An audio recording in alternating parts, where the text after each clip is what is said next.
Neighbors laughed when she built an ice furnace in the canyon. Oscar Linkfist, who had survived 11 Montana winters and buried his wife and daughter to the cold, told her, "You'll freeze solid. The coyotes will scatter what's left." She had $7, 12 miles from help, and needed 8 cords of firewood she could not cut. On January 12, 1888, the temperature dropped 55 degrees in 7 hours. But 5 months earlier, Marta Koskinen had never built anything from stone in her life. She arrived in Gallatin County, Montana Territory on the 20th of August, 1887, with $43 in her pocket and a dead husband 6 weeks in the ground. Aino Koskinen had been a miner at the Butte Copper Works. A tunnel collapse had taken him in July, crushed beneath timber that was supposed to hold. They had been married 3 years. No children survived infancy. The company paid his final wages and deducted the burial costs. What remained fit in a canvas bag she carried on her lap for the 2-day stagecoach ride from Butte to Bozeman. The claim she filed on was 160 acres at the mouth of Highlight Canyon, 12 miles south of town. Aino had staked it the previous summer before the mines called him back. He had started a cabin, 3 walls of notched pine logs standing 8 feet high, no roof, no floor, no fourth wall. He had meant to finish it. He had meant to do a lot of things. The filing fee cost $10. That left Marta 33. She stood in the half-built cabin on her first morning and counted what she had. 1 axe, dull enough that it bounced off green wood, 1 handsaw with 3 broken teeth, 1 hammer with a loose head, 50 pounds of flour in a canvas sack, 10 pounds of salt pork wrapped in cheesecloth, a bag of dried beans that weighed perhaps 8 pounds, no firewood, not a single stick. She walked outside and looked south, up the canyon. The walls rose steep on both sides. Volcanic rock, layered with pine and spruce, streaked with the white lines of distant waterfalls. The creek ran fast and cold at the canyon's bottom, fed by snowmelt that never stopped, even in August. It was beautiful. It would kill her. The first settler to find her was a Norwegian rancher named Oscar Linkfist. He rode up to the claim on the 3rd of September, leading a pack horse loaded with nothing in particular. He was 54 years old with a face carved by wind and a beard gone white at the edges. His spread bordered hers to the north, 800 acres of grazing land he had built over 11 Montana winters. The previous January, during the storms that men were already calling the die-up, he had lost his wife and daughter, Ingrid and Solveig. The blizzard had trapped them in the root cellar while Oscar was 3 miles away, trying to save cattle that couldn't be saved. By the time he dug through the drifts, they had been dead for 2 days. Frozen together, the child still in her mother's arms, he buried them when the ground thawed in April. Linkfist sat on his horse and looked at Marta's 3 walls. He looked at the pile of scrap lumber that passed for building materials. He looked at the axe leaning against the cabin, its edge dull even from 20 feet away. Then he looked at her. "You cannot winter here," he said. Marta wiped her hands on her skirt. She had been trying to split kindling with the dull axe. Her palms were already blistered. "I have a claim," she said. "A claim is paper. Paper burns." Linkfist's voice was flat, without emotion. "This canyon funnels wind straight off the peaks. I've seen it reach 40 below and stay there for 2 weeks. I've seen snow pile 6 feet deep in a single night." He paused. "A woman alone in that canyon will freeze solid, and when they find you in spring, the coyotes will have scattered what's left." Marta said nothing. Linkfist waited. When she didn't respond, he gathered his reins. "There's a boarding house in Bozeman. Swedish woman runs it, Agnes Holmberg. She has room. You could work there. Save money. Try again somewhere else in spring." "I'm not leaving." Linkfist looked at her for a long moment. His eyes held something she couldn't read. Anger, maybe, or grief, or both. "Then you'll die here," he said, "and I'll bury you next to my wife." He turned his horse and rode back down the canyon without looking back. It's worse. Marta sat on a log that night watching the light fade from the peaks and did the math. A Montana winter required firewood. How much depended on the shelter but a rough cabin with gaps in the walls, which is what she would have if she finished it all, such as needed 8 cords minimum. A cord was a stack 4 feet by 4 feet by 8 feet. 8 cords was a wall of wood 32 feet long. A man with a sharp axe and experience could fell, buck, split, and stack a cord in 2 days. Marta had a dull axe and no experience. She might manage a cord in a week if she didn't injure herself.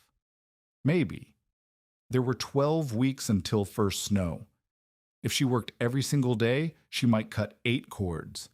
But she also had to finish the cabin. 4 walls, a roof, a floor, a door, chinking for the gaps, a chimney for the stove she didn't have. She couldn't do both. She couldn't do either, really. Not alone. Not with $33 and a dull axe and 12 weeks. Hiring help cost $2 per cord plus board. That was $16 for the firewood alone, half her money, and she would still have to feed the man she hired while he worked. Milled lumber for a roof cost $18 she didn't have. The numbers didn't work. No matter how she arranged them, the numbers didn't work. Linkfist was right. She would freeze. She sat on that log until the stars came out, feeling the cold settle into her bones, and wondered if she should have stayed in Butte after all. On the 9th of September, Marta hiked up Highlight Creek looking for deadfall. Deadfall was her only hope. Trees already down, already dry, already seasoned. She wouldn't have to fell them. She could buck them into rounds with the handsaw and split them with the axe and drag them back to the claim in load small enough for a woman alone to manage. She found some, not much. A storm the previous winter had knocked down a few pines, but most of the good wood had already been scavenged. She marked what she found and kept walking, following the creek deeper into the canyon. 3 miles in, she heard the waterfall. It dropped 40 feet off a cliff of black volcanic rock, the water white and furious, throwing mist into the air that caught the afternoon light. Marta had seen waterfalls in Finland, but this one was bigger than anything she remembered. The roar of it filled the canyon. She climbed the rocks beside the falls, slipping on moss, soaking her boots in the spray. When she reached the top of the lower cliff, she found a narrow ledge that ran behind the curtain of water itself. She edged along it, one hand on the rock, and emerged into a space she hadn't expected. A grotto. A cave carved into the volcanic rock behind the waterfall, where the softer stone had eroded away beneath the harder caprock above. 15 feet deep, 20 feet wide, 8 feet high at the entrance, sloping to 5 at the back. The floor was sand and gravel, dry despite the waterfall just feet away. The walls were stone, solid and cool. A crack in the ceiling, perhaps 8 inches wide, ran back toward daylight somewhere above. Marta stood in the center of the grotto and turned in a slow circle. She had seen this before, not here, in Finland, in Oulu, where she was born, where her father had been a stonemason. He had built puntojuunit, Finnish masonry stoves, for farmhouses across the north. She had watched him as a girl, sitting on a stool in the corner of some stranger's kitchen while he stacked brick and stone with hands that never seemed to tire. She knew how they worked. Burn wood hot and fast, hotter than an ordinary fireplace. Channel the smoke through a winding path of stone before it reaches the chimney. The stone absorbs the heat. For hours after the fire dies, the stone radiates warmth into the room. Her father's stoves weighed thousands of pounds. They took weeks to build and years to master. She had never built one herself. She had only watched. But this grotto was stone on three sides. The walls were already built. The ceiling was already there. And in winter, she knew what would happen to that waterfall. She had seen it in Finland. The falls would freeze. Not solid, water still flowed somewhere beneath the ice, but the surface would become a wall, a curtain, a barrier that blocked the wind completely. Ice transmitted light. She remembered that too. The frozen waterfalls near Oulu had glowed blue in the winter sun, and the ice caves behind them had been bright enough to read in. The thought formed slowly, like something surfacing from deep water. If she could build a heater inside this grotto, even a crude one, a firebox of stone with a channel to that crack in the ceiling, the walls would absorb heat. The frozen waterfall would seal the entrance. The ice would let in light. She wouldn't need 8 cords of firewood. She might need 2. Maybe less. She stood in the grotto for a long time, feeling the cool stone beneath her hand, listening to the roar of the falls, doing the math in her head. It was insane. She had never built a stove. She had never worked with stone. She was betting her life on childhood memories and a cave behind a waterfall, but the alternative was certain death. And this was only probably death. Marta Koskinen had never been good at accepting certainties. On the 15th of September, she walked to Bozeman for supplies. The trip took 4 hours each way.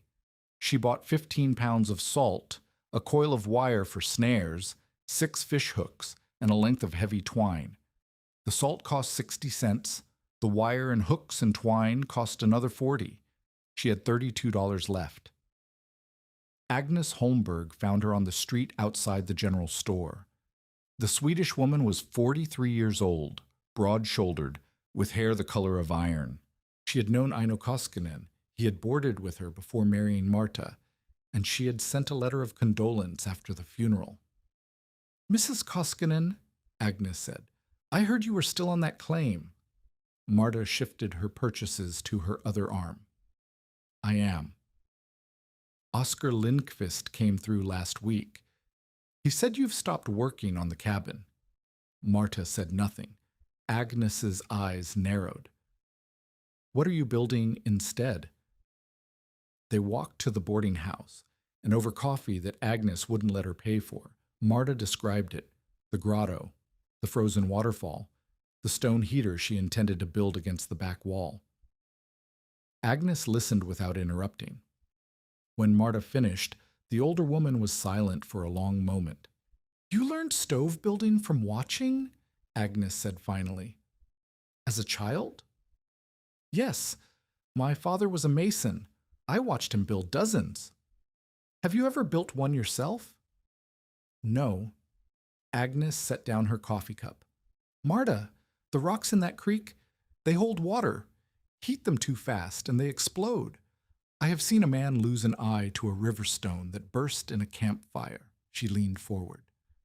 "You are gambling your life on something you have never done, in a place no one can reach you if it fails." "I know." "Do you?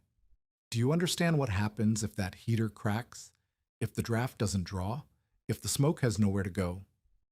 "Then I die."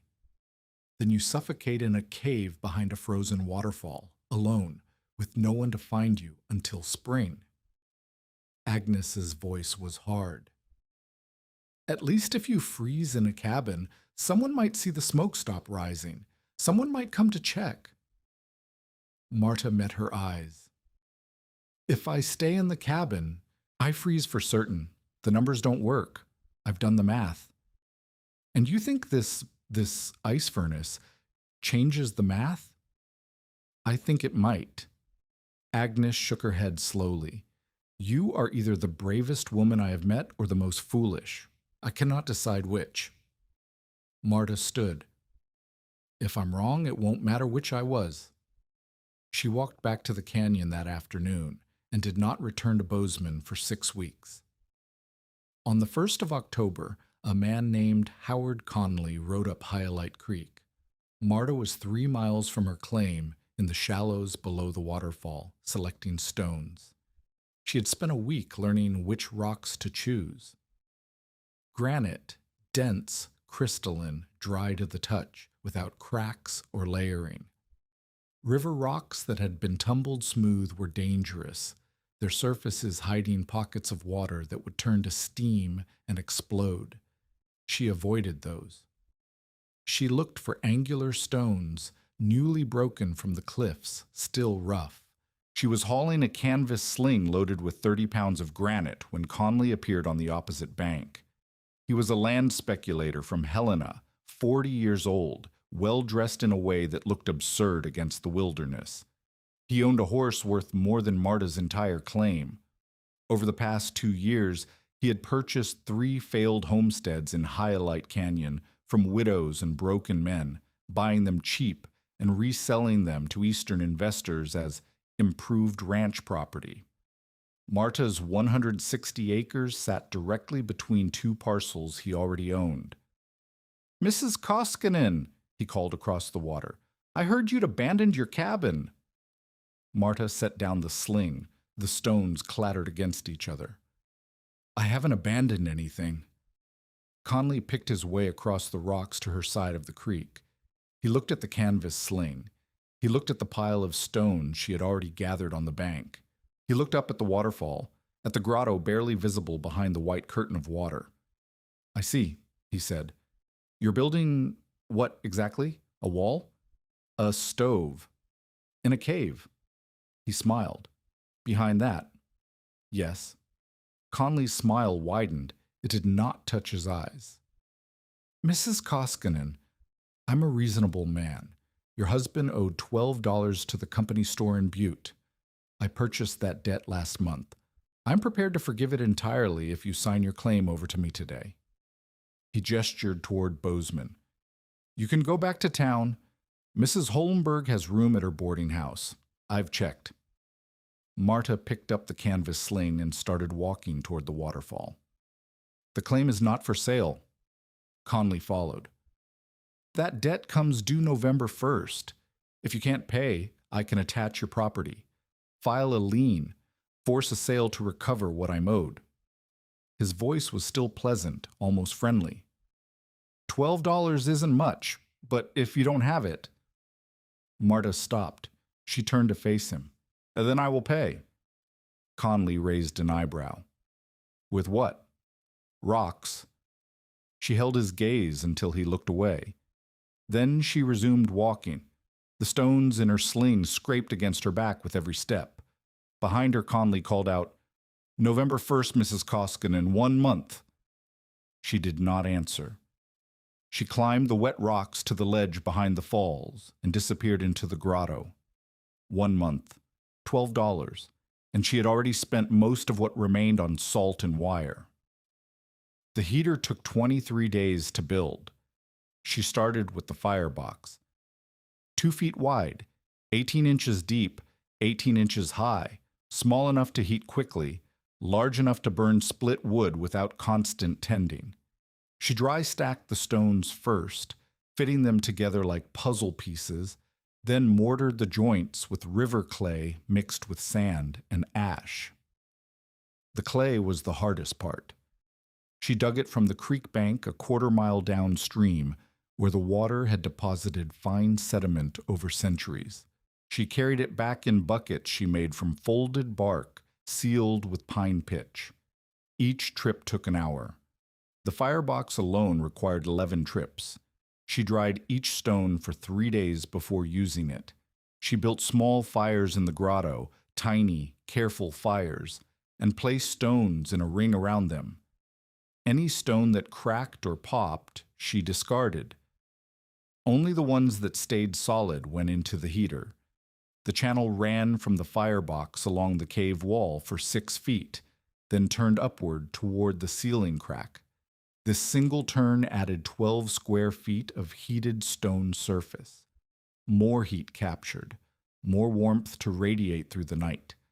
By the 15th of October, the firebox was complete.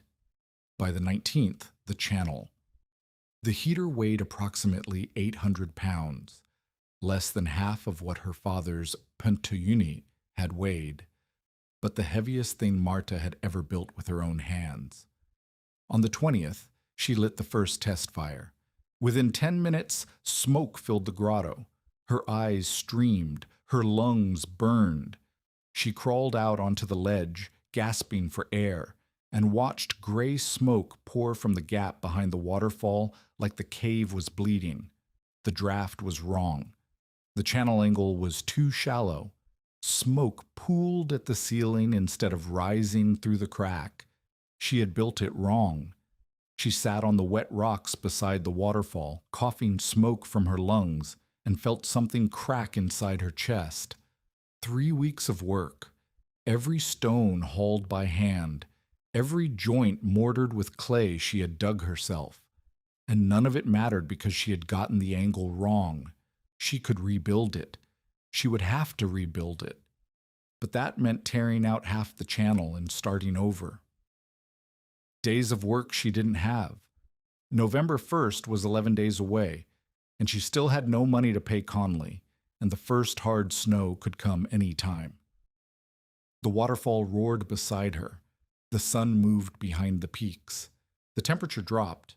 Marta got up. She went back into the grotto, into the smoke, and started dismantling her own work. It took 36 hours. She did not sleep. She could not afford to sleep. She tore out the upper half of the channel and rebuilt it with a steeper angle, 11 degrees instead of 6, the stones stacked to create a more aggressive rise toward the ceiling crack. Her hands cracked and bled. The cuts filled with clay and sand and ash and wouldn't stop weeping. Her eyes ached from the residual smoke. Her back screamed from lifting stones she had already lifted once before. On the evening of the 21st of October, she lit the second test fire. The smoke rose. It curled up the channel, heating the stones as it passed, and disappeared through the crack in the ceiling. A thin gray wisp emerged somewhere above the grotto. She couldn't see it, but she could smell it, carried on the wind. The draft worked. She fed the fire slowly, adding sticks one at a time, watching the smoke. It never backed up. It never pooled. The channel drew clean, and the stones began to warm. An hour after the fire died, she pressed her hand against the channel wall. It was warm, not hot. She hadn't burned enough to charge the mass, but warm. Warmer than the cave air. Warmer than her own skin. The principle worked. She sat in the grotto that night with her back against the warming stones and allowed herself, for the first time since arriving in Montana, to believe she might survive. On the 28th of October, Agnes Holmberg appeared at the mouth of Skylight Canyon with a mule. Marta didn't hear her coming. She was in the grotto, mortaring the final joints of the heater, when a voice echoed up from the creek below. "Mrs. Koskinen, are you alive up there?" She climbed down to find Agnes leading a mule loaded with canvas-wrapped parcels. The older woman's face was red from the cold, her breath fogging in the morning air. "How did you find me?" Marta asked. "Linkfist told me about the waterfall. Said you were building something behind it." Agnes looked up at the falls, which had begun to ice over at the edges. "I had to see for myself." She had brought 20 pounds of flour, 5 pounds of bacon, a wool blanket, thick and gray, a jar of rendered bear fat for Marta's hands, which were cracked so badly they had started to bleed through the bandages she'd made from her spare shirt. Marta looked at the supplies. She looked at Agnes. "I cannot pay you." Agnes waved a hand. "I don't recall asking for payment. Call it a loan against your spring vegetables." Her eyes moved to the waterfall. "Now show me this ice furnace of yours." They climbed up together. Agnes was not young, and the rocks were slick with ice, but she managed. Inside the grotto she stood for a long time, studying the heater, the channel, the crack in the ceiling. "Fire it," she said. Marta built a small fire in the firebox. They watched the smoke rise through the channel and disappear. Agnes touched the stones, felt the heat beginning to spread, examined the mortar joints. "My grandmother built something like this," she said finally. "In Sweden, not as large, not as complex." She turned to Marta. "The rocks are right, dense, dry, no layering." She paused. "The draft is good. You might survive." Marta had not realized how much she needed to hear those words until they were spoken. She leaned against the warm stones of the channel and felt something loosen in her chest. "Thank you," she said. Agnes shook her head. "Don't thank me yet. Winter hasn't arrived." 3 days later, Marta walked to Bozeman with her wedding ring. It was a simple gold band purchased by Ano and Butte the week before they married. He'd saved 3 months' wages for it. She had worn it every day since, through the mine collapse and the funeral and the stagecoach ride and all the weeks of stone hauling since. The jeweler on Main Street examined it under a glass, weighed it, and offered $14. Marta took the money. She found Howard Conley at the hotel, eating lunch in the dining room. He looked up from his plate as she approached, and something flickered across his face. Surprise, maybe, or annoyance. She set $12 on the table in front of him. "The debt is paid," she said. Conley looked at the money. He looked at her hand, at the pale circle of skin where the ring had been. He picked up the coins one by one, counting. "So it is," he said. His voice was flat, giving nothing away. "I'll send you a receipt." Marta turned to leave. "Mrs. Koskinen." His voice stopped her. "Winter hasn't started yet. I'll see you in spring." She walked back to the canyon with $2 in her pocket and nothing on her hand. The wind had shifted north. It smelled like snow. On the 9th of November, the first hard freeze came. The temperature dropped to 11 degrees below zero and stayed there for 3 days. Ice spread across the creek in sheets. Snow fell, melted, fell again, and stuck. The waterfall froze. Not all at once. The ice built up in layers over several days, thickening where the spray hit the rock face, extending outward in curtains and columns. By the 3rd day, the grotto entrance was covered by a wall of ice 18 inches thick at its center. Water still flowed somewhere beneath, still fell behind the frozen surface, but the opening was sealed. Inside the grotto, Marta fired the heater each morning and evening. The stones warmed. The air temperature stabilized at approximately 34 degrees, cold enough that her breath still fogged, too warm to freeze the water in her jug. But the light. The ice wall transmitted a blue-green glow that filled the grotto like nothing she had ever seen. Not sunlight, exactly. Something stranger. Something filtered through 2 feet of frozen water. Something that made the stone walls shimmer and the air itself seemed to glow.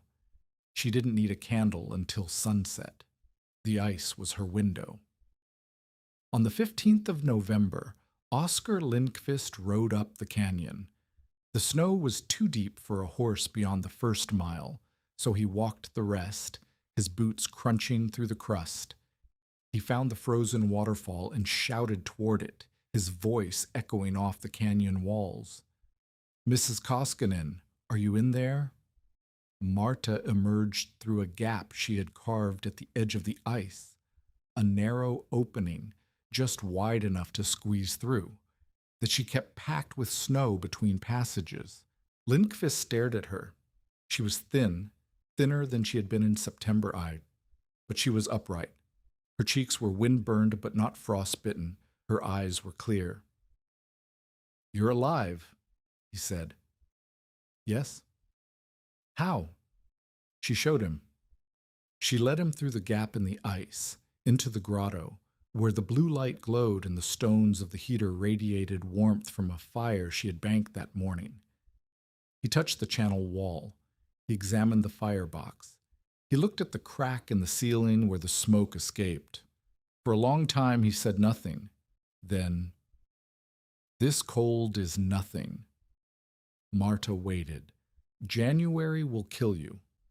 When it drops to 40 below and stays there for 2 weeks, when the storms come so fast you can't see your hand in front of your face, your stones won't hold enough heat. Your ice will crack. You'll run out of food." "Maybe," Marta said, "or maybe I'll survive. You don't know what January's like in this canyon. I do. I've buried people who didn't." Marta met his eyes. "Then I will die here. But I won't die yet." Linkfist looked at her for a long moment. Something shifted in his face. She couldn't tell what. "You're a stubborn woman," he said. "I'm Finnish. It's the same thing." He almost smiled. Almost. Then he turned and walked back out through the gap in the ice, into the snow, down the canyon toward his horse. Marta watched him go. When he was out of sight, she packed the gap with snow and returned to her fire. December was coming. And then January. She had done everything she could.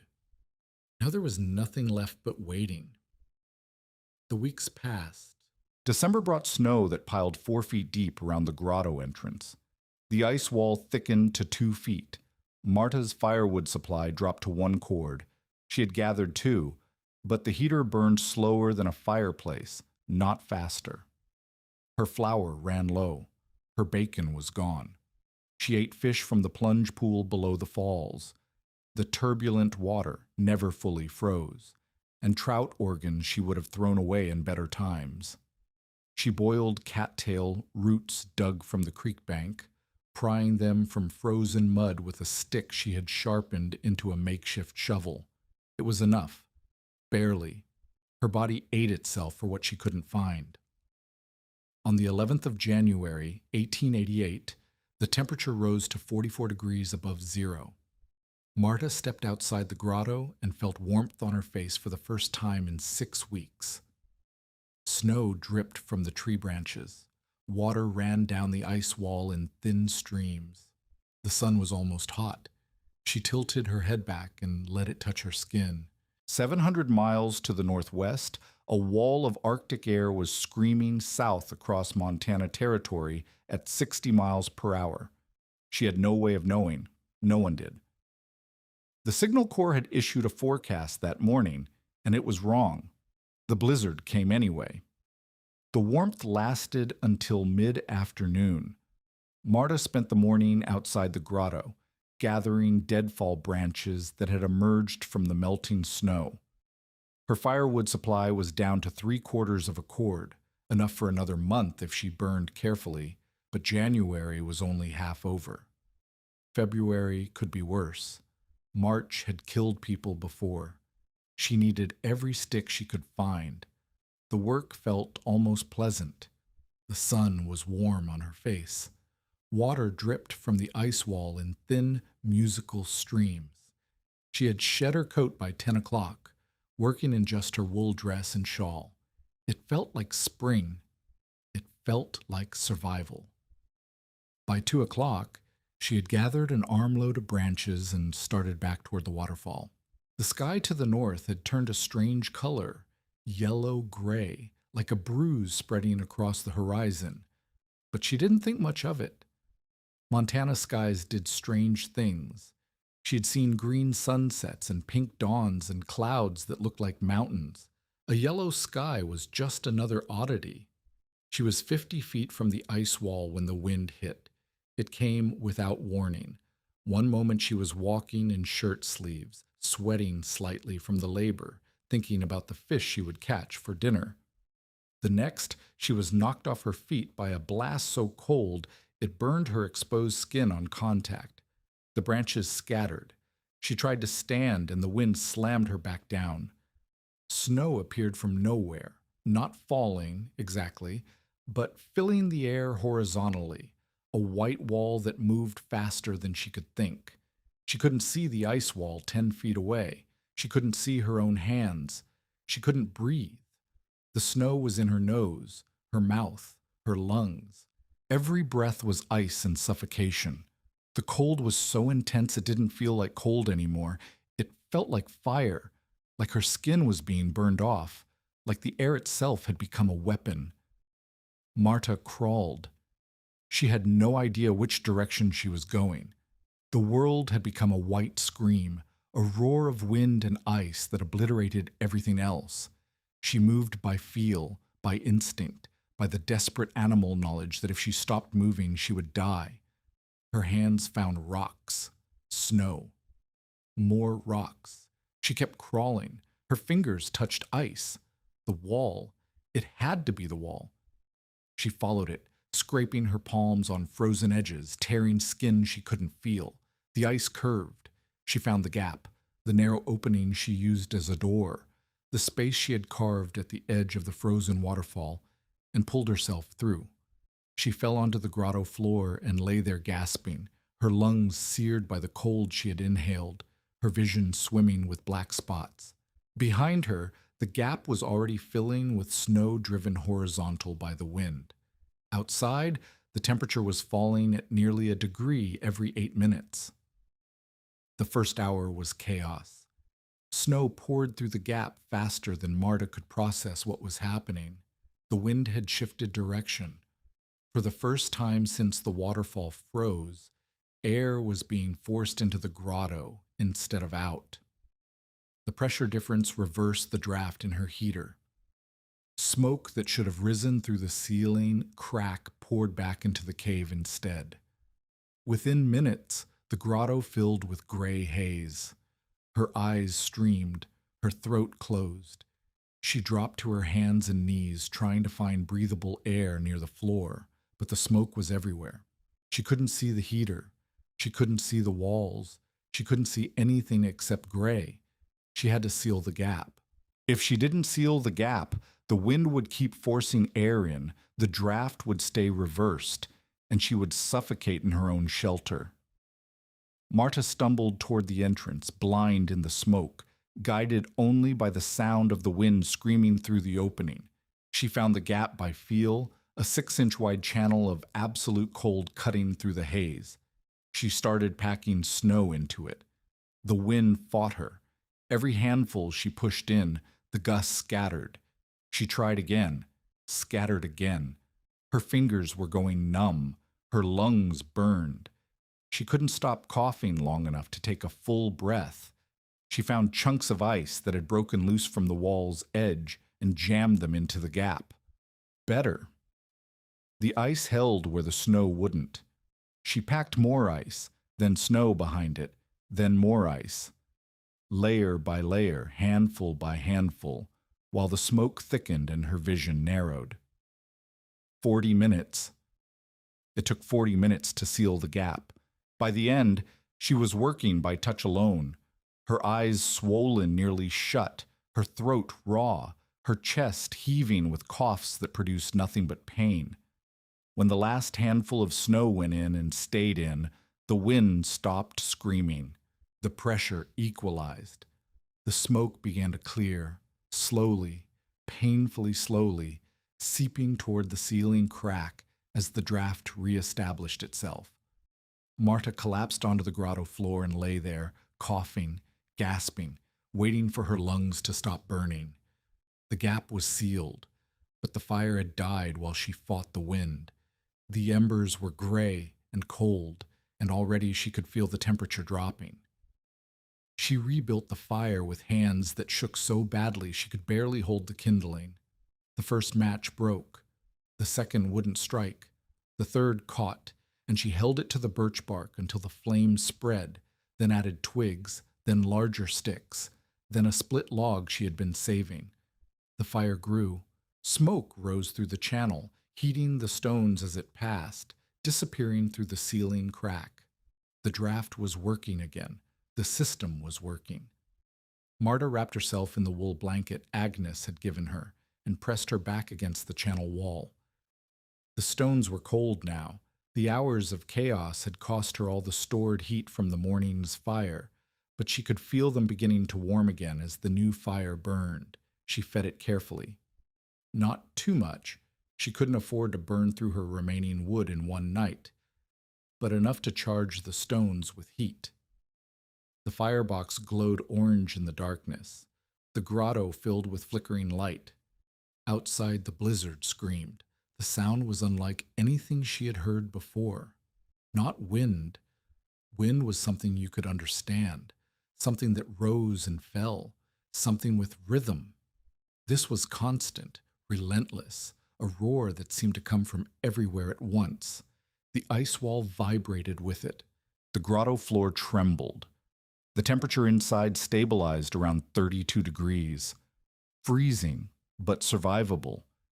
She could see her breath fogging in the firelight.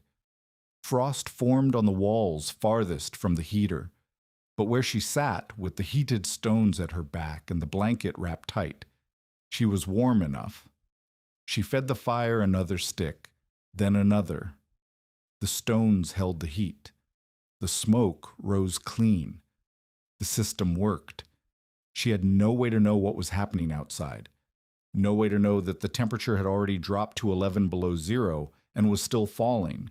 No way to know that by morning it would reach 47 below Wasser, cold enough to freeze exposed flesh in under 2 minutes. No way to know that across the northern plains, from Montana to Minnesota, people were dying by the dozens. She knew only that the wind screamed, the ice held, and the stones were warm. She stayed like that for hours, feeding the fire, listening to the roar, pressing her body against the heated channel wall. Sometime after midnight, exhaustion took her. She slept with one hand on the woodpile, ready to feed the fire if it burned low.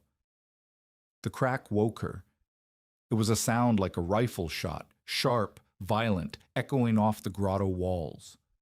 Marta jerked upright, her heart slamming against her ribs, her hand already reaching for the axe she kept beside her. Another crack, and another. The ice wall was breaking. She could see it now, in the dim glow of the embers. Fracture lines spreading across the frozen surface, black veins against the blue-white ice. The wall was contracting in the cold, the ice shrinking, splitting where the stress was greatest. A gap had opened at the edge of the wall, near the ceiling, perhaps 6 inches wide, perhaps more. Air screamed through it. The temperature inside the grotto plunged. Marta watched frost form on the stones, not gradually, but visibly, spreading like white mold across the rock. Her water jug froze solid. The moisture on her blanket crystallized into tiny ice crystals that glittered in the firelight. Her breath stopped fogging. It was too cold to fog. The moisture froze before it could form clouds. Outside, the temperature had reached 50 degrees below zero. Marta didn't know the number. She didn't need to. She could feel it. The cold so intense it was no longer cold, just pain. The air itself transformed into something that burned and cut and killed. She had to seal the gap or die. But sealing it meant leaving the warmth of the heater, meant crossing 8 feet of grotto floor to reach the ice wall, meant exposing her hands and face to air that would freeze flesh in under 2 minutes. She did the math in her head. 8 feet. Call it 10 steps. 20 seconds if she moved fast. Another 30 to pack ice into the gap. Another 20 to get back. 70 seconds total. At 50 below, with wind, she could lose her fingers in 90. She wrapped her hands in rags torn from her spare shirt. She wrapped her face in her shawl, leaving only a slit for her eyes. She tucked the loose ends of her dress into her belt so nothing would catch or trail. She took 3 deep breaths of relatively warm air. Held the last one. Then she moved. The cold hit her like a fist. She couldn't feel her fingers by the time she reached the ice wall. 10 steps, maybe 15 seconds. The gap was above her head, near the ceiling, a black slash through which the wind screamed like a living thing. She reached up, grabbed loose snow from the floor, packed it into the crack. It wasn't enough. The wind tore through what she had packed, scattering it back into her face. She needed ice, solid ice. She found chunks that had broken loose from the wall's edge. Her fingers were clumsy, barely working, but she managed to grip them and jam them into the gap one after another, pressing them in place with hands she could no longer feel. 20 seconds. 30. The gap narrowed. Air still whistled through, but weaker now. 40 seconds. Her hands stopped working. She couldn't grip the ice anymore. Her fingers wouldn't close, wouldn't obey, had become dead things attached to her wrists. 50 seconds. She punched the final chunk of ice into place with her palm, felt it stick, felt the wind drop to a whisper. She stumbled back to the heater. The warmth of it felt like fire against her frozen skin.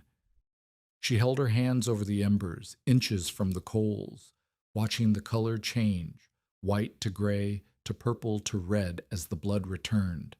For a long moment she felt nothing. Then the feeling came back. The pain was beyond anything she had experienced, beyond chilblains, beyond frostbite, beyond the ache of cold hands warming too fast. This was like her fingers were being crushed and burned at the same time, like someone was driving nails through her knuckles, like the bones themselves were shattering from the inside. She didn't scream. She couldn't scream. She could only rock back and forth, her hands hovering over the coals, tears streaming down her face and freezing on her cheeks. But the gap was sealed, mostly sealed. Air still seeped through, a thin whistle instead of a scream. She fed the fire another stick. The stones began to warm again. Outside, the blizzard raged on. The second day was worse. Not because the storm intensified. It couldn't intensify. It was already as bad as weather could be. But because Marta now understood what she was facing. The first night had been chaos, reaction, pure survival instinct. The second day was knowledge. She knew the temperature was still dropping. She knew the ice could crack again. She knew that every piece of wood she burned brought her closer to having nothing left to burn. Her thermometer, Ino's thermometer, the one he had bought in Butte to hang outside their never-finished cabin, read 47 degrees below zero at dawn on January 13th. She had brought it inside the grotto months ago, hung it near the entrance where she could check it each morning, 47 below. She had never seen a number like that. She had never imagined a number like that. The ice wall groaned and shifted, settling into its new shape, but the cracks she had sealed held. The gap stayed closed. She checked it every hour, pressing her hand against the packed ice and snow, feeling for any movement of air. Inside the grotto, the stone walls radiated heat from the previous night's fires. Marta burned small, careful fires, enough to recharge the mass, not enough to waste fuel. The air temperature hovered at 31 degrees, 1 degree below freezing. Her breath fogged. Water in the jug stayed solid. But she was alive. She counted her firewood, stacked it, measured it against the wall. Half a cord remained. At the rate she was burning 3 fires a day, each burning perhaps 8 pounds of wood, she had 3 weeks of fuel, maybe less if the cold continued, maybe more if it warmed. If another blizzard came before spring, she would burn through everything and freeze. She couldn't think about that. She could only think about the next fire, the next hour, the next minute. She ate the last of her dried fish. She drank snowmelt heated over the fire. She wrapped herself in the blanket and pressed her back against the warm stones and waited. The wind screamed. The ice held. The stones radiated heat. She survived the second day. The third day, she almost broke. It was the silence that did it. The blizzard died sometime before dawn, ended as abruptly as it had begun, the wind dropping from a roar to a whisper to nothing in the space of an hour. When Marta woke, The grotto was quiet. No screaming wind, no groaning ice, just silence, thick and heavy, pressing against her ears. She lay still for a long time, afraid to move, afraid that moving would prove the silence was a hallucination, a trick of her exhausted mind. Then she heard a bird, a single note, high and clear, somewhere outside the ice wall. A chickadee, maybe, or a nuthatch. Something small and ordinary and alive. Marta started crying. She couldn't stop. 3 days of terror and exhaustion and cold poured out of her in great racking sobs that shook her whole body. She cried until her chest ached and her eyes were swollen, and she couldn't breathe through her nose anymore. She cried for Aino, who would never see this place, who would never know if his claim had become a home. She cried for the ring she had sold, the gold band he had saved 3 months' wages to buy.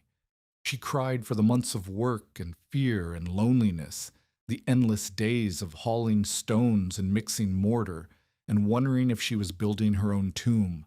She cried because she was alive when she should have been dead, and because she hadn't truly believed she would make it until this moment, and because the silence was so beautiful after 72 hours of screaming wind. After a while, she didn't know how long, the crying stopped. She wiped her face with her hands. Her hands came away wet with tears that had already started to freeze. She had survived. Now she needed to see what was left. She dug her way out through the packed snow at the entrance. It took almost an hour. The snow had drifted against the ice wall during the storm, packed hard by the wind. She had no shovel, just her hands and a flat stone she used as a scraper. By the time she broke through to open air, her arms were shaking with exhaustion. She emerged into a world transformed. The snow was 6 feet deep. She couldn't see the ground anywhere, just white, unbroken white, stretching down the canyon and up toward the peaks. The trees were buried to their lower branches. Rock formations she had used as landmarks had vanished entirely. The sun blazed in a sky of impossible blue, reflecting off the white until it hurt to look. The air was so clear she could see individual peaks 50 miles away. The temperature was 42 degrees below zero, still deadly. But the wind was gone. Marta stood outside the grotto, her breath freezing into crystals that hung in the air like tiny stars, and looked at her thermometer. She looked at the ice wall, scarred with fracture lines, but intact. The cracks she had sealed were visible now, dark seams against the blue-white surface, but they had held. She looked at the smoke rising from the crack in the ceiling, thin and gray against the blue sky. A sign of life. A signal to anyone watching that someone was still breathing inside that frozen cave. She had survived 72 hours, 55 degrees of temperature drop in the first 7 hours, 91 degrees total from the false spring warmth to the deepest cold, 3 nights in a cave behind a frozen waterfall with nothing but 800 pounds of heated stone between her and death. Marta Koskinen sat down in the snow and let the sun touch her face. She was alive. The news came slowly to the canyon.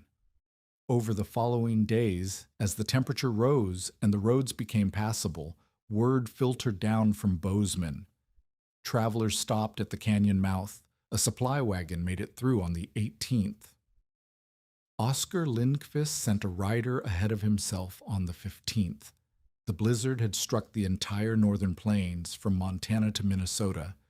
They were calling it the Children's Blizzard, or the Schoolhouse Blizzard, because of who had died.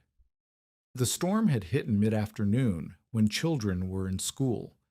Some teachers had dismissed their students early, fooled by the morning warmth. Others had tried to lead them home when the storm hit. Many never made it. In Bozeman, 3 people had died. The first was a man named John Halverson, frozen walking to his barn. The distance was 90 feet. His body was found the next morning, face down in the snow, 30 feet short of the barn door. The second was a woman named Clara Bergstrom, who went out for firewood and couldn't find her way back. The woodpile was 20 feet from her cabin door. She died 12 feet away, disoriented by the whiteout, turned around in the snow. The third was a child named Peter Solverson, 8 years old. His school teacher had tried to keep the students inside when the storm hit, but Peter's father had come for him, certain he could make it home. Their farm was only half a mile away. The father survived by crawling into a haystack. Peter made it to within 60 feet of their barn. They found him the next morning. One hand was still reaching toward the barn door. Marta heard these stories, and others, more and worse, and felt something she couldn't name. Not relief, exactly. Not survivor's guilt. Something heavier. Something that sat in her chest like a stone. She had survived because she had gambled everything on a cave behind a waterfall and childhood memories of her father's work. If she had been wrong, if the stones hadn't held, if the ice had shattered, if the draft had failed, she would have been one more frozen body waiting for spring. But she hadn't been wrong. The stones had held. The ice had survived. The draft had worked. She had survived because she had been lucky enough to be right. Across Montana territory, at least 40 people were dead. Across the northern plains, 235 confirmed, with estimates running to 1,000. Most were children. Marta added wood to her fire. She watched the smoke rise through the channel, through the ceiling crack, into the cold blue sky. She was alive, and she would not waste it. Morsikan. On the 16th of January, 4 days after the blizzard, Oscar Linkfist appeared at the canyon mouth. The snow was too deep for his horse, so he had snowshoed the last mile and a half. He was carrying a pack loaded with dried meat and flour and coffee, supplies for someone he expected to find dead.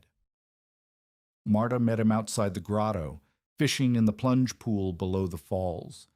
The turbulent water had stayed open through the blizzard. Something about the constant motion, the aeration, the way falling water resisted ice. She had been catching trout all winter from this pool.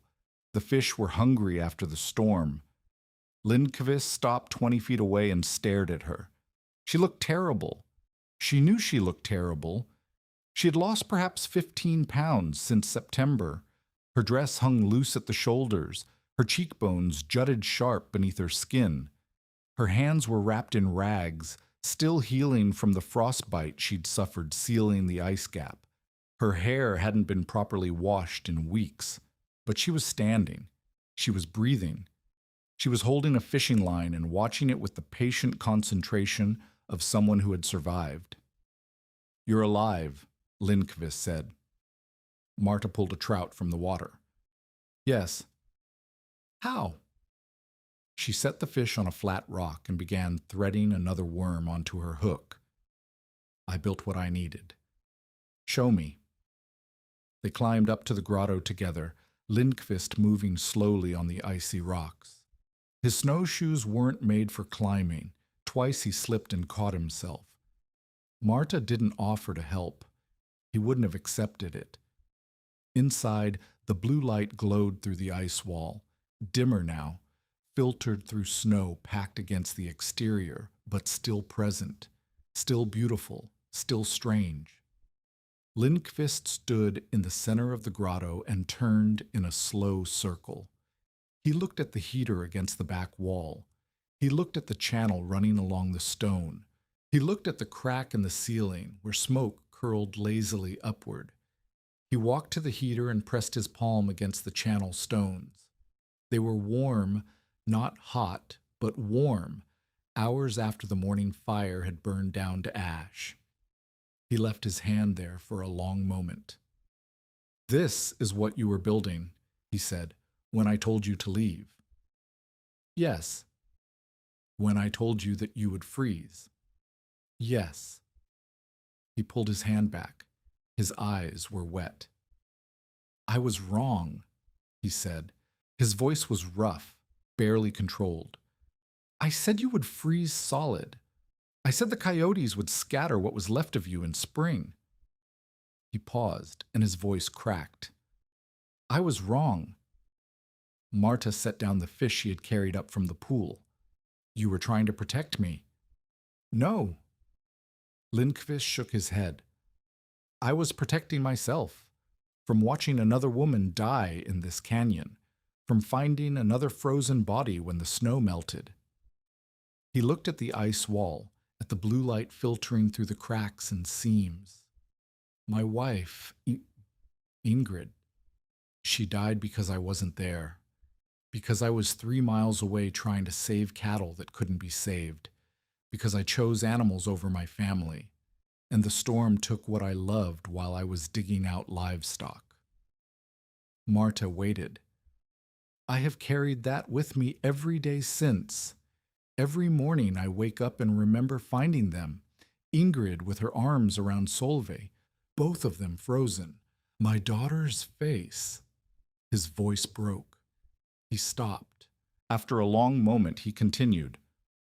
When I saw you, a woman alone, underprepared, determined to stay, I saw her.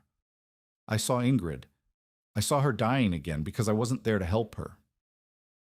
He wiped his face with the back of his hand. I told you to leave because I couldn't bear to watch it happen twice. But I didn't die. No. He looked at her, and something had shifted in his face. Grief was still there, but something else too. Respect, maybe, or wonder. You didn't die. You built this ice furnace out of rocks and clay and memory, and you survived the worst storm I have seen in 11 winters. He walked around the heater again, touching the stones, examining the joints, studying how the channel rose toward the ceiling crack. His rancher's hands, calloused, practical, used to building things, traced the construction with professional appreciation. Can you teach it? He asked. Yes. There's a family, the Ericksons. Their cabin burned 2 weeks before the blizzard.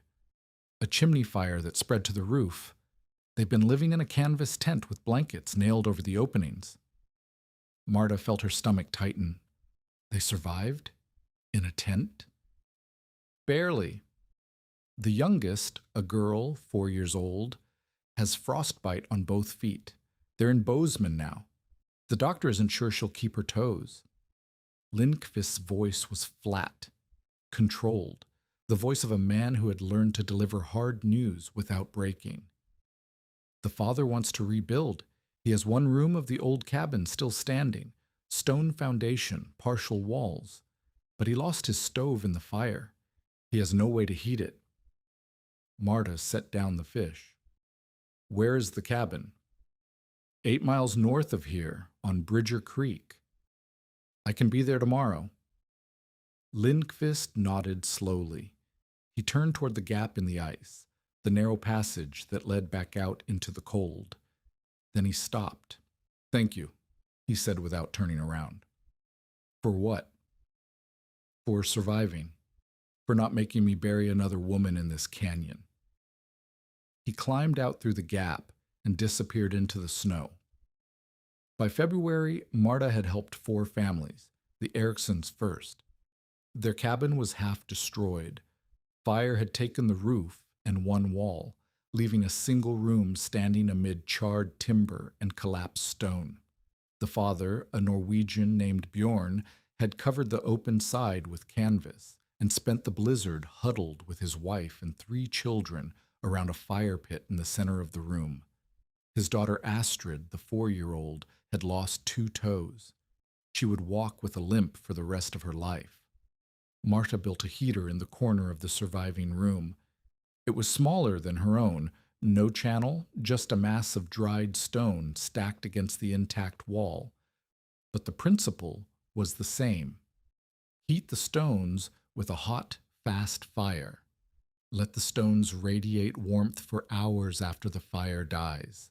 She showed Bjorn how to select granite that wouldn't explode, how to test stones by heating them slowly near a small fire first, how to mortar the joints with clay and ash, how to bank the coals at night so the heat would last until morning. It wasn't elegant, it wasn't efficient. The Ericsson's heater would never perform as well as a true Finnish pontiuni, would never hold heat for 16 hours on a single firing, but it held heat better than a fireplace. The family burned 2 cords of wood that winter instead of the 6 they would have needed. Astrid slept beside the warm stones every night, her damaged feet wrapped in wool, the heat seeping into her bones. The Halversons were next. A young couple with an infant, living in a dugout carved into a hillside south of town. Marta showed them how to stack stones against the back wall, how to create a small firebox that would heat the earthen walls around it. The dugout became a womb of warmth, dark, cramped, but survivable. Then the Petersons. Then the Morrisons. Each home was different. Each heater was improvised, adapted, made from whatever materials were available. None of them were beautiful. All of them worked. She never charged. When families offered to pay, in eggs, in flour, in coins scraped together from nothing, she refused. When they asked why, she told them what her father had told her. Knowledge kept is a knowledge wasted. By March, word had spread beyond Gallatin County. A land surveyor named Thomas Breck visited her claim and asked to see the grotto. He spent 3 hours inside, sketching the heater, measuring the channel, taking notes in a leather-bound journal. He wrote a description of what he called the Koskinen stove in a letter to his brother in Minnesota. The brother worked for a farming journal. The letter was published that spring. Marta never saw it. But over the following years, homesteaders from the Dakotas to Nebraska would build crude versions from that description alone. Stone heaters in sod houses, thermal mass systems in dugouts, improvised pentonit made from whatever the land provided. Her father's knowledge, passed to her through watching, passed to strangers through words on paper, spreading, surviving. Agnes Holmberg came to the canyon when the roads cleared in late March. She brought a wagon loaded with seeds for spring planting, carrots, potatoes, turnips, beans, and she stayed 3 days. They sat in the grotto together on the first evening, watching the ice wall drip as it began to thin in the warming air. "I told you the rocks might explode," Agnes said. Marta smiled. "I chose the right rocks. I told you that you had never built one, that you'd learned by watching as a child. I watched my father. That was enough." Agnes was quiet for a long moment. Meltwater dripped from the ice wall, pooling on the grotto floor before trickling toward the entrance. "I was wrong to doubt you," she said finally. "I should have helped more. I should have come up here myself instead of staying safe in my boarding house." Marta shook her head. "You brought flour when I had none. You brought a blanket when I had only rags." She held up her hands, the skin still rough and scarred, but healed. "You brought bear fat. That fat saved my hands from cracking open completely. Without it, I couldn't have worked the stones, couldn't have sealed the ice when it cracked." She paused. "You helped when it mattered." Agnes looked at her hands. Then she looked at her face. Then she laughed. A sudden, surprised sound, the first time Marta had heard her laugh since Aino's funeral. "You are a remarkable woman, Marta Koskinen." "I am a Finnish woman. We don't die easily." "No." Agnes stood and stretched, her bones creaking. "I suppose you don't." Howard Conley never returned to the canyon. In April, Marta received a letter from his office in Helena. The letterhead was expensive, embossed with gold. The handwriting was a clerk's careful script, precise and impersonal. Mr. Conley was divesting his Hyalite Canyon holdings, the letter explained. A cattle company from Minneapolis had made an offer. The transaction would close by month's end. At the bottom of the letter, in a different hand, hurried, angular, clearly Conley's own, was a postscript. I'll offer you $400 for your claim. Final offer. Reply by May 1st. $400. 25 times what she had left after the filing fee. Enough to return to Bozeman and live comfortably for a year. Enough to start over somewhere warmer, somewhere easier, somewhere that didn't require survival by stubbornness. Marta read the letter twice. Then she folded it carefully, carried it to the hearth of her newly finished stove, and placed it in the flames. The claim was not for sale. She finished the cabin in May.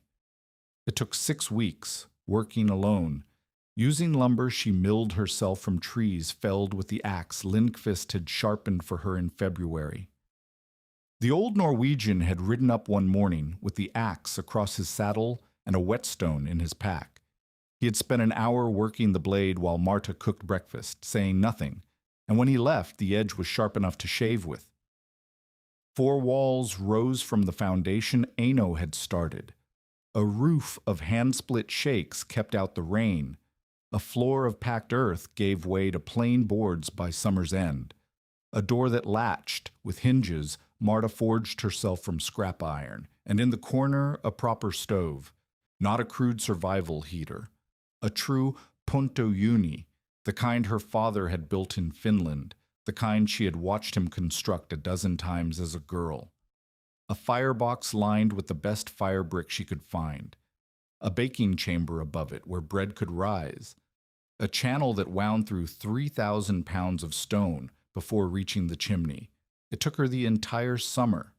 When it was finished, it could hold heat for 16 hours on a single firing.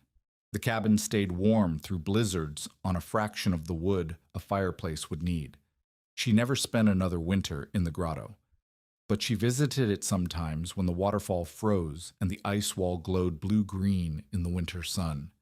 She would sit inside with her back against the stones that had saved her life, watching the light filter through the ice, remembering what it felt like to survive the unsurvivable.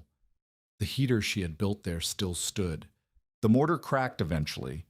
River clay wasn't meant for decades of use, but the stones remained stacked against the back wall of the cave like a monument. No one else ever lived behind the frozen waterfall. But for 3 months in the winter of 1887 to 88, it had been home. Marta Koskinen proved up her homestead claim in 1892, 5 years of continuous residence as the law required. The land office clerk in Bozeman noted in his ledger that she was one of 14 single women to prove up that year in Gallatin County, and one of only 3 who had done it entirely alone, without family, without hired help, without a husband to share the work. She never remarried. Offers came, she was not unattractive, and a woman who could build a cabin with her own hands was valuable on the frontier, but she turned them all down. She had loved Aino. She didn't need to love again. She raised cattle on her 160 acres, starting with 3 heifers Linkfist sold her at cost in the spring of '89. By 1900, she had expanded to 400 acres, purchasing the Linkfist ranch when Oscar died of pneumonia that winter. The old Norwegian had never quite forgiven himself for predicting her death. Every time they spoke, she could see it in his eyes, the memory of what he had said to her that September day. But they had become something like friends in the years since. Not close, exactly, but something. When he knew he was dying, he sent word that he wanted her to have first refusal on the land. She paid fair market price. She wouldn't accept a gift. Marta was known throughout the Gallatin Valley as a woman who could build anything, fix anything, and who would help anyone who asked without expectation of payment. She taught the stone heater design to dozens of families over the decades. She never kept count. The knowledge spread like seeds on the wind, taking root wherever soil was ready. She died in 1923, aged 67, in the cabin she had finally completed in the spring of 1888. She went quietly, in her sleep, On a January night, when the temperature dropped to 20 below zero and the wind screamed down the canyon just as it had 35 years before. The stove she had built kept the cabin warm until morning. She's buried beside Ino in the Bozeman Cemetery. Under a headstone, she carved herself before her hands grew too stiff to hold the chisel. The inscription is simple: Marta Koskinen, 1856 to 1923. She built what she needed. On January 12th, 1888, the temperature dropped 55 degrees in 7 hours. Oscar Linkfist, who had survived 11 Montana winters and buried his wife and daughter to the cold, told a Finnish widow that a woman alone in that canyon would freeze solid, and when they found her in spring, the coyotes would have scattered what remained. Marta Koskinen did not freeze. She sat in a grotto behind a wall of ice, her back against stones that held the heat of a fire 8 hours dead, watching blue light filter through the frozen falls while the worst blizzard in territorial history screamed outside. She had $7 and no neighbor within 12 miles. She had never built anything from stone in her life. She learned by watching, built by necessity, and survived by stubbornness. The coyotes found nothing to scatter. The ice held. The stones remembered the fire. In the blue glow of that frozen morning, Marta Koskinen was alive.